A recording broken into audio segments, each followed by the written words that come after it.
Alright guys, so in this video we're taking another look at the iFlight Titan DC2. I want to do another video here with the prop guard still on, sort of in Cinewhoop mode before I take it off, and I'll show you another video later with the included 65mm HQ tri-blades. That'll be in a later video, but as you can see I have my GoPro here, Session 5 here, mounted on some zip ties, and that's for vibration dampening. And the reason I did it like this is so that I could use ReelSteadyGo.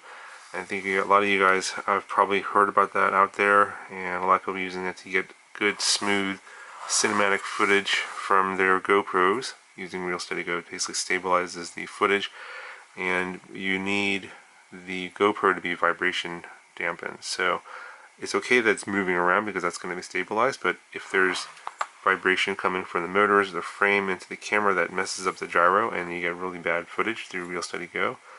So I hacked together this really simple zip tie mount here.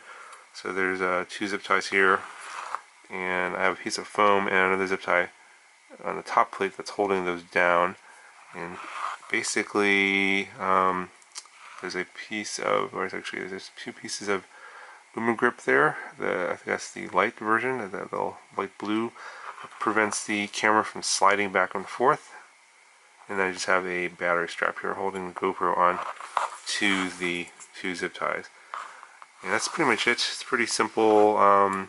You can judge for yourself if you feel the footage is pretty good or not. Now, whether or not this is going to be like the Cinewhoop of the future, I don't know.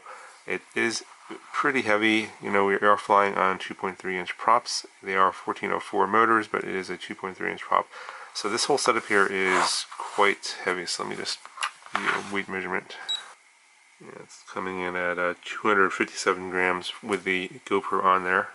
So while it is quite a bit heavy to carry the GoPro, it is a lot quieter than your typical 3-inch Cinewhoop, the very large ones you've probably seen on my channel before, like the Bumblebee or the Taycan or the Veyron from HGLC, for example. Or the I guess the Bumblebee from iFlight is the Cinewhoop from this company.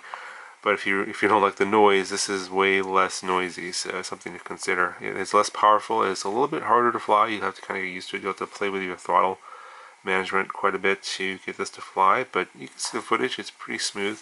And there's also if you want to get a discount on the software, I have been able to contact the company and get you guys a 5% discount if you want to get that software.